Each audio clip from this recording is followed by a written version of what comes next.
Bueno, y ahora vamos a dar paso a la segunda presentación, que es la pedagogía, la formación docente, vista a través del cine, otro medio de tecnología.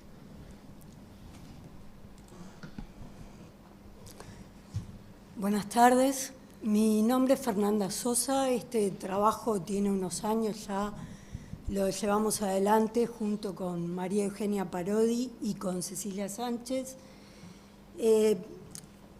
Se trató de un trabajo, una investigación de tipo didáctico que partió de una pregunta. La pregunta de investigación fue: ¿puede el trabajo didáctico a partir del cine mejorar la articulación teoría-práctica en la formación docente? Ahora voy a explicar un poco más esta pregunta y por qué para nosotros era clave pensar en esta articulación teoría-práctica para pensar en formación de tipo profesional. Rápidamente voy a hablar de la metodología. Se trató de una investigación basada en el diseño, que es un tipo de metodología para investigaciones de tipo didáctico. La idea es crear un diseño didáctico y luego analizarlo, reformularlo, discutirlo. A partir de lo que hicimos nosotras fue 8 observaciones participantes, 4 grupos focales y 8 entrevistas en profundidad. Eso a partir del trabajo con 2 diseños, uno que aplicamos en Pedagogía 1, que tenía que ver con las formas de entender la docencia, vinculado con las corrientes pedagógicas, y luego en Pedagogía 2 para el tema Derecho a la Educación. Esto es lo que aplicamos para ver este vínculo entre teoría y práctica. Los denominamos dispositivos audiovisuales y eran fragmentos de películas puestos en relación, siguiendo una propuesta de un francés que ha trabajado en el tema del vínculo entre cine y educación, que se llama Alain Bergala. Ahora voy a explicar un poco más esto también. Lo que hicimos fue colocar esos fragmentos puestos en relación, luego de haber trabajado algunos textos que abordaban teóricamente los temas, y luego consignas de visionado más bien amplias y luego espacios de debate.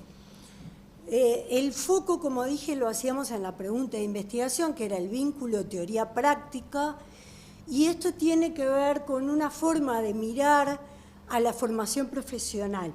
Para esto seguíamos sobre todo a alguien que es un clásico para pensar la formación de profesionales en distintos campos, no solo en la educación, que es Donald John.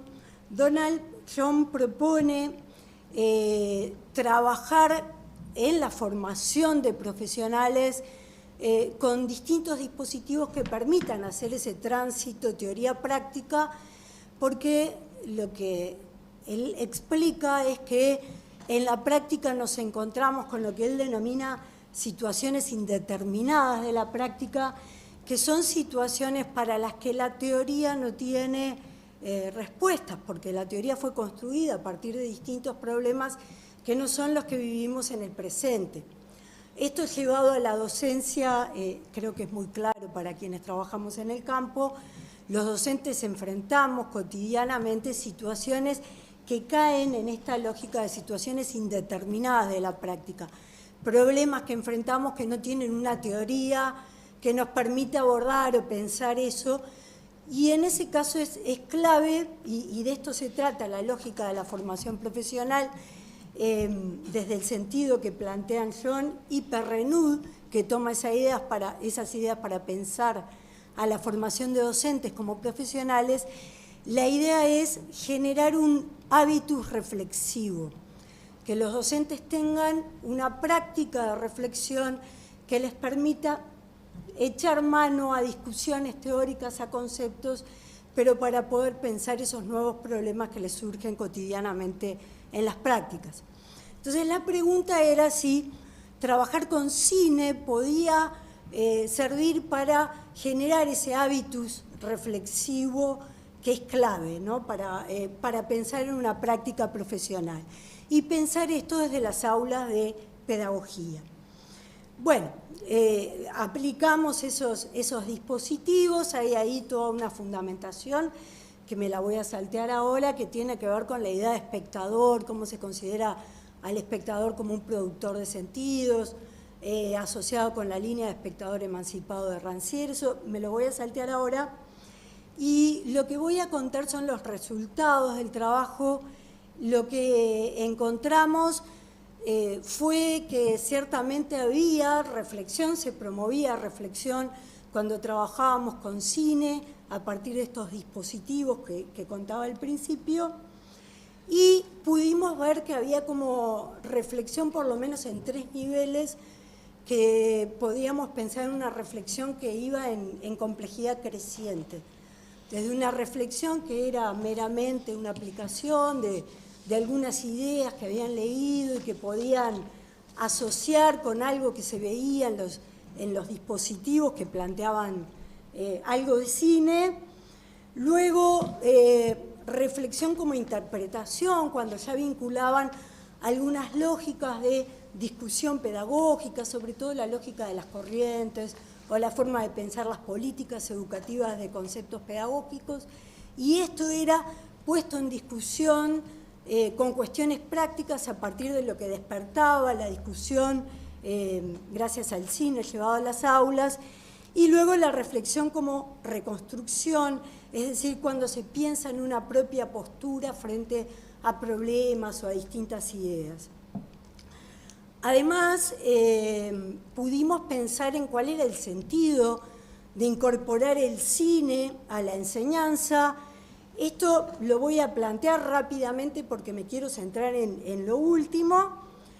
Ahí planteamos en cómo el cine, bueno, generaba estas experiencias de reflexión, pero además comprometía lo emotivo, generaba empatía, le colocaba un rostro, habilitaba el reencuentro con los textos pedagógicos teóricos, provocaba atracción, sostenía el interés, la atención, portaba información, describía nuevos contextos, portaba múltiples detalles, ejemplificaba contenidos, situaciones, potenciaba la participación, el compromiso y la investigación y el estudio por cuenta propia. Esto lo vimos sobre todo luego de aplicar esos dispositivos, como los estudiantes, sus trabajos finales fueron sobre temas distintos que surgieron a partir de esta discusión.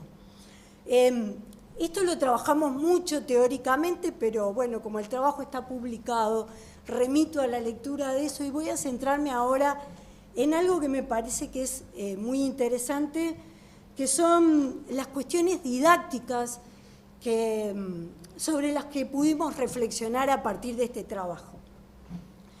En primer lugar, sobre las maneras de organizar el currículo.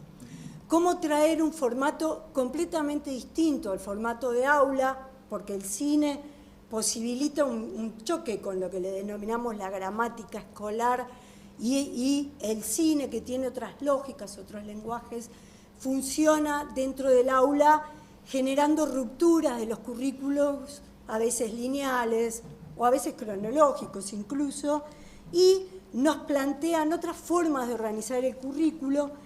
Y en este sentido trabajamos mucho con la idea, porque ciertamente el trabajo con imágenes y con cine es algo que tiene mucho tiempo en la didáctica. De hecho, Comenius ya proponía el trabajo con imágenes y el cine es prácticamente simultáneo al surgimiento de los sistemas educativos nacionales, y no hay nada de nuevo en trabajar con imágenes y con cine en las instituciones educativas. Pero en el presente, y por eso es que creo que este tema está colocado en esta mesa, en el presente asistimos a un nuevo régimen de visualidad, ¿sí? Por eso es que tenemos que volver a replantearnos esto y volver a pensar en el currículo. En ese sentido hay un español que se llama Fernando Hernández, que plantea cómo este nuevo régimen de visualidad pone en juego nuevos saberes, nuevas expresiones de subjetividad. Nuestros estudiantes transitan en otros espacios, por ejemplo en espacios de internet, en relación con la música, en relación con las imágenes, y esto se separa bastante de la construcción de subjetividad de hace 30 años atrás, por ejemplo. Nuevos valores estéticos, nuevas formas de relación con la realidad, Y todos estos elementos que han sido abordados a partir de los estudios de cultura visual, la lógica que ha sido muy trabajada desde la pedagogía audiovisual es poder traer esto para que la pedagogía piense en cómo estos nuevos regímenes de visibilidad nos tienen que llevar a pensar en nuevos currículos o en nuevas formas de abordar ese currículo. Entonces, nosotros trabajamos mucho con esta lógica y bueno, nos planteamos mucho una idea de cómo el cine permite, y el trabajar con esos fragmentos puestos en relación, como expliqué al principio, permite romper las lógicas lineales más de corte positivista, de ir de lo simple a lo complejo, pero permite también romper esas lógicas más tecnicistas que se han instalado, como la del pensamiento computacional, que tiene una lógica de saberes binarizados, jerarquizados, arborescentes, y aquí lo que se plantea es una lógica diferente. Se plantea un pensamiento rizomático, en el que se permiten muchas y diversas entradas y diversas formas de pensamiento para acceder a discutir un tema. Y el cine posibilitaba esa distinta entrada al currículo.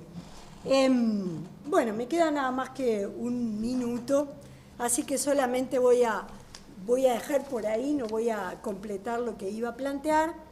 Solamente voy a plantear además que esto nos permitió reflexionar mucho sobre la forma de organizar la dinámica de una clase, porque el cine no solamente puede trabajarse con una gran pantalla, sino que en la medida en que todas las personas tenemos pantallas en nuestros bolsillos, esto permite rupturas de los formatos de clase tradicional. Simplemente lo dejo planteado porque no me va a dar el tiempo para plantear lo que trabajamos. Y por último, algo que es una idea que nos parece muy interesante, que es que no se trata solamente del cine, sino del dispositivo de visibilidad en que se inserta el cine. Esta es una idea que proviene del filósofo Rancière, que nos plantea que no dice lo mismo una película vista en cualquier otro lugar que vista en un salón de clases, y además cuando esa película o ese fragmento de película se coloca en diálogo con otros elementos, libros, materiales, fragmentos, discusiones, todo ese dispositivo de visibilidad diferente que se genera hace que el cine, que es, bueno, era el tema que a nosotros nos preocupaba, nos pueda decir algo diferente. Entonces, perdón que me excedí unos segundos, pero quería como plantear y centrarme sobre todo en estos temas acerca de la didáctica, de la formación docente en la que nos había permitido ingresar esta temática. Muchas gracias.